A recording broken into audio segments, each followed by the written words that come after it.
Daa'imman fi maatiin daa'immanii baga ayyaana soomayikaa kan bara 2016tiin isin ga'e isiniin jenna. Kuni qophii fayyaa kooti. Qophii fayyaa koo guyyaa har'aa ayyaana soomayikaa sababeeffachuudhaan ispeeshaalistii wal'aansa daa'immanii waliin guyyaa ayyaana waggaa nyaatota akkamiitu sooratamuu qaba.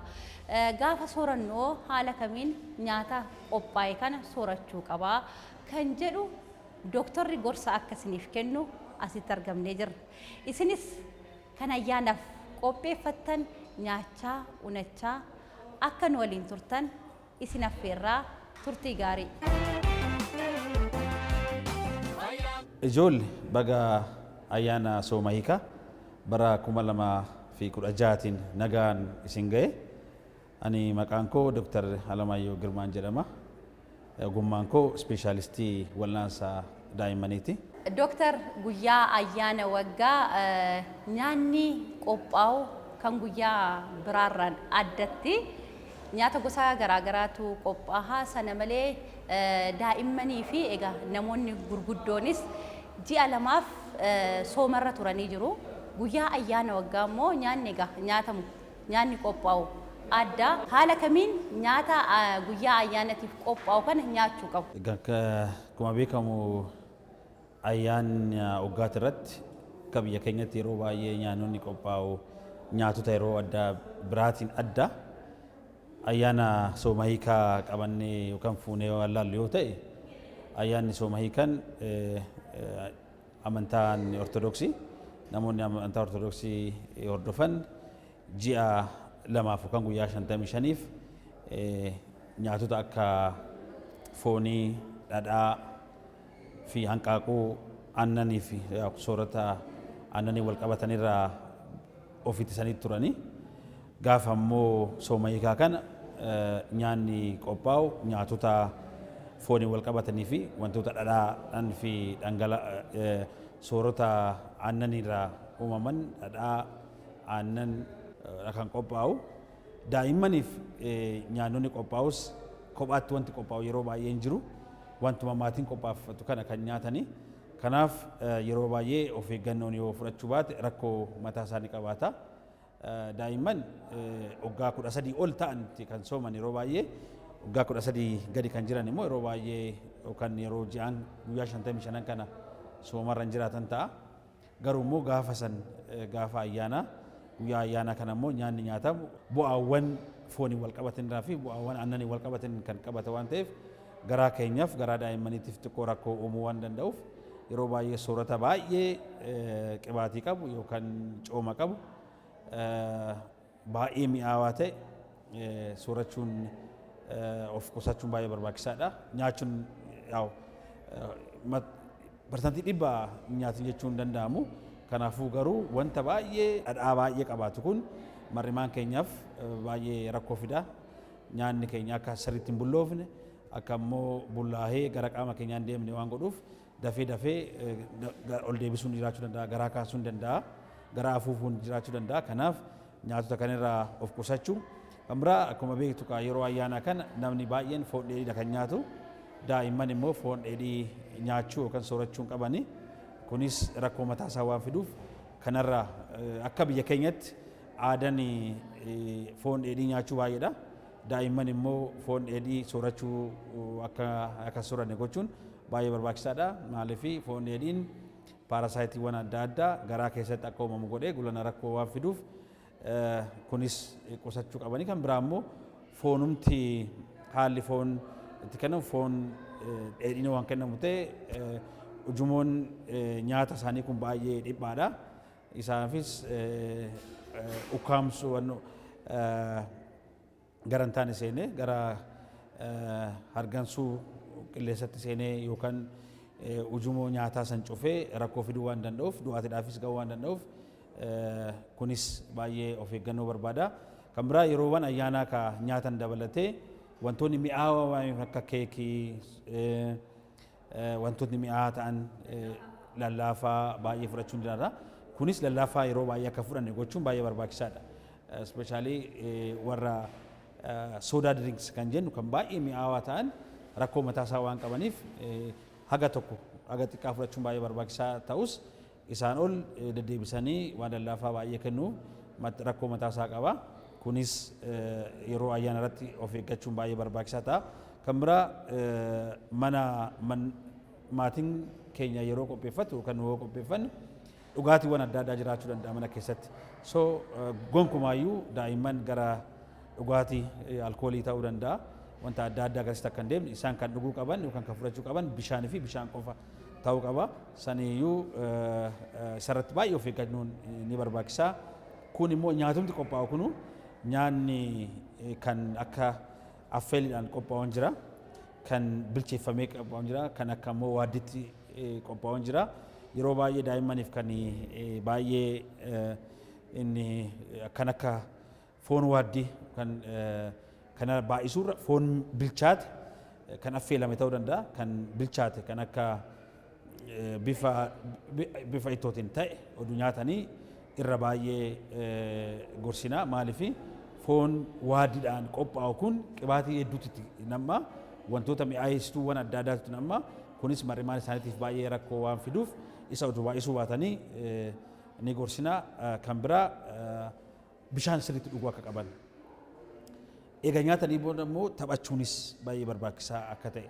Daa'imman nyaata nyaatanii gara ciisichaa kan deemne yookaan taa'icha yookaan sagantaawwan televezyiiniiwwan hojjetamu kan sirriitti yeroo ayyaanaa hin jira taphachaa kakkaachaa jidduutti immoo nyaata fudhachaa yoo ta'e baay'ee gorsinaa. Maaliif nyaata nyaatanii taa'uun mataa isaatiif rakkoo nyaanni sun akka hin bulloofne akka baay'ee bullaa'ee qaama isaaniitti hin deemne godha waan ta'eef daa'imman egaa nyaatanii booda nyaatanii egaa xumuranii booda taphachuu socho'uu maatii wajjin daa'imman wajjin sochii adda addaa irratti akka hirmaatan ni gorsina jechaadha. Kanaaf kana kan biraa nyaanni daa'imman kanaaf qophaa'u immoo yeroo hundaayyuu kan ho'aa ta'e ta'uu qaba jechuun nyaata ol kaa'amu ta'uu qabu jechuudha. Yeroo dheeraa maaliif nyaannonni yeroo ayyaanaa qophaa'an kun baay'een isaanii waan mi'aawaa waan qabaniif akka salphaatti baduu danda'u waan ta'eef jarmiiwwan adda addaatiif jarmiiwwan adda faalamuu waan danda'aniif wanti isaanii kennamu sirriitti ol kaa'amuu qaba, bilchaachaa ta'uu qaba, ho'aa ta'uu qaba yeroo isaan fayyadaman jechaadha. Kanaafuu daa'imman keenyaaf nyaanni nu akka isaan sooratan goonu wanta kana ta'uu qaba. Yoo kana ta'uu baate dafaniiti kan isaan jarmiiwwan adda addaa baakteeriyaa adda addaatiin faalamanii rakkoo nageenya isaanii irratti uumuu fayyaa isaanii irratti uumuu waan danda'aniif kuni kana irratti maatiin baay'ee hordoffii gochuu qaba. Kan biraa akkuma duratti jedhe immoo wantoota nyaatan kana umriidhaan daangessuun baay'ee barbaachisaadha. Kanaaf daa'imman baay'ee xiqqeessu ta'aniif wantoota jajjabaa ta'an kan akka karameellas ta'uu danda'a. Daa'imman waggaa 4 gadiitiif wantoonni kun kennamuu qabu. Wantoonni akka mana keessatti qophaa'an lallaafaa yoo ta'uu baate daa'immaniif wanti jabaan wanti guddaan akkuma duratti jedhe ujumoon qonqoo isaanii somba isaanii xiqqaa waan ta'eef gara sanitti deemee rakkoo fiduu waan danda'uuf isarratti baay'ee of eeggannoo gochuun baay'ee barbaachisaadha jechaadha. Nyaanni nyaatamuu qabu maa inni gaafa sooma hiikasan jalqaba irratti? Wanti gorsinu akkuma duratti kaasnee ji'a 2 yookaan guyyaa 55f otoo hin nyaatamin nyaanni nyaatama. Nyaata nyaachatuma turama.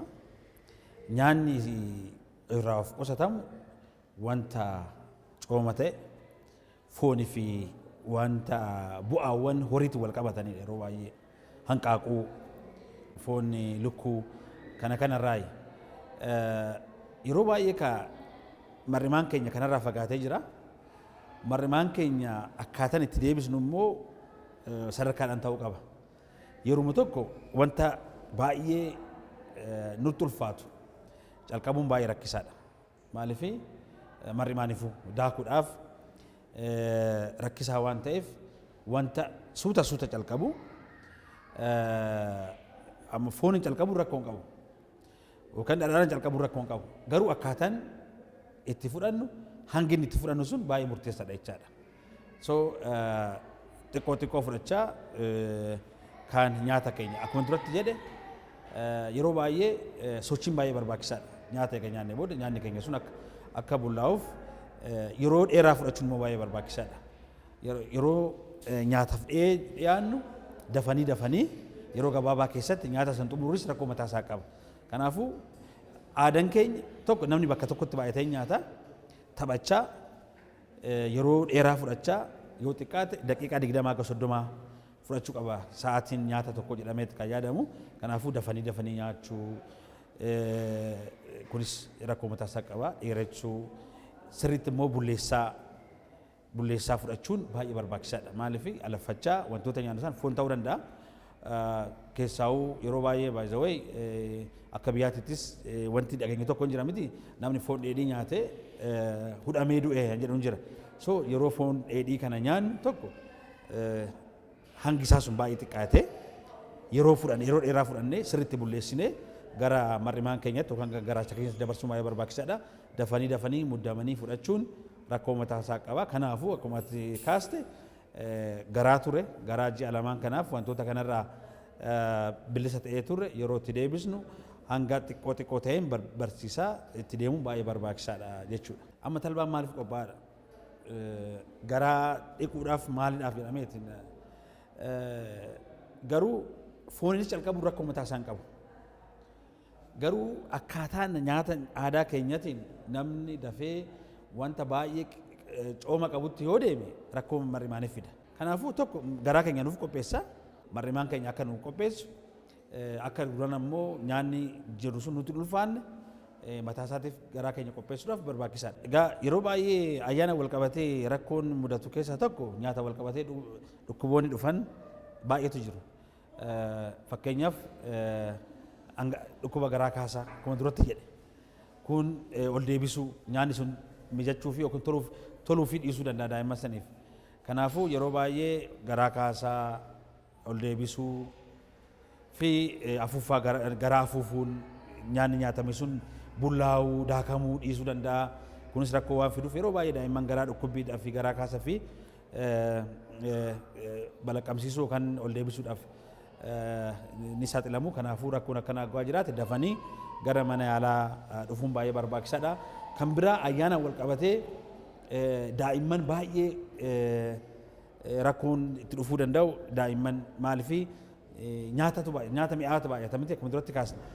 Ispeeshaalii daa'imman dhibee sukkaaraa qaban yeroo baay'ee nyaata mi'aawaa kana yoo baay'isan rakkoon sukkaara isaanii ol ka'u yeroo baay'ee mul'ata ayyaana wal qabatee. Yeroo baay'ee rakkoon hospitaala keessatti arginu daa'imman dhibee sukkaaraa qaban mi'aawaa kana waan baay'isaniif sukkaara isaanii ol ka'a rakkoo biraa fida dafanii gara mana yaalaa fiduu. Nyaatota kana immoo irraa yoo danda'aman ittisuun hin danda'amu haga tokko xiqqeessuu yookaan immoo qoricha isaanii hakima wajjin mari'atanii gaafa ayyaanaa san insuliiniin yookaan qoricha fudhatan kun dabalanii kennuu fi baay'ee barbaachisaadha. Kan biraa hudhamuun ni jiraata. Nyaata baay'ee guddaa ta'an nyaachuu hin beekan yookaan daa'immanii naannuma nama guddaa kana fudhatanii nyaachuu danda'anii kana hudhamuun ni jiraata. Hudhamuun yoo jiraate dafanii mana yaalaa geessuu baay'ee barbaachisaadha. Haga mana yaalaa ga'anitti rakkoon daa'imni sun lubbuun darbuu danda'a. Fageenya irraa waan ta'e daa'imman akkaataa umrii isaaniitiin daa'imman gurguddaa waggaa ta'an dafanii garaa isaanii kana qabanii ol kaasuu harka keenya qabannee daa'imman waggaa 5 ol ta'an daa'imman gurguddaa waan ta'aniif garaa isaanii kana qabnee somba isaanii kana ol kaasne dafee utaalee bahuu hin danda'a. Daa'imman baay'ee xiqqishoo waggaa danda'e ta'e immoo ciibsinee dugda isaanii kana rukutuu akka wanni sun utaalee bahu gochuu hin danda'a. Daa'imman immoo baay'ee xiqqishoo ta'an garaa tuttuquu laphee isaanii kana rukutuu hin dandeenya. Isaan dafee akka bahu gochuu hin danda'a. Kanaafuu hudhamuun yeroo baay'ee waan uumamuuf hafuura isaanii cufee ajjeesuu waan danda'uuf wantoota kana sirriitti beekanii lubbuu baraaruu hin danda'ama. Kana gochuun baay'ee barbaachisaadha. Yeroo baay'ee waan uumamuuf kun isa tokko. Kun immoo daa'imman tasa alkoolii dhuguu danda'u. Keessaayuu namni maatiin otoo hin argin daa'imman kun alkooliiwwan adda addaa mana keessa waan ayyaana waan jiraatuuf dhuganii rakkoo itti fiduu danda'a. Dafee ajjeessa alkooliin sirna keenya daa'immanii hubee du'aatiidhaaf waan isaan hin ga'uuf dafanii mana yaalaa geessuu yoo danda'aman dafanii manatti sukkaara bulleessanii isa kennuuf hin danda'amu bishaan hin bulleessanii isa kennuu hin danda'ama haga mana yaalaa gaanitti immoo kana gocha mana yaalaa dafanii fiduun baay'ee barbaachisaadha kan jedhu sanii ayyaanni kun kan fayyaa kan nagaa fi immoo barri barumsaa kunis dhumaa jira ayyaana kanaan booda immoo barumsa keessanitti deebitanii akka sirriitti barattanii lammii gaarii taatan qabxii gaarii akka fidattan isiniifan hawwaa baay'ina isin jaaladha nagaa naa ta'a. Ijoollee qophii fayyaa koo guyyaa har'aatiin ayyaana sooma hiikaa kan bara 2016 sababeeffachuudhaan turtii nuti Dooktar Alamaayyoo waliin taasisne kanarraa waa hedduu barattaniittu jennee abdan. Ayyaanni sooma hiikaa kan bara kanaa kan jaalalaa fi kan gammachuu akka isiniif ta'u hawwinaa nagaan nuuf tura.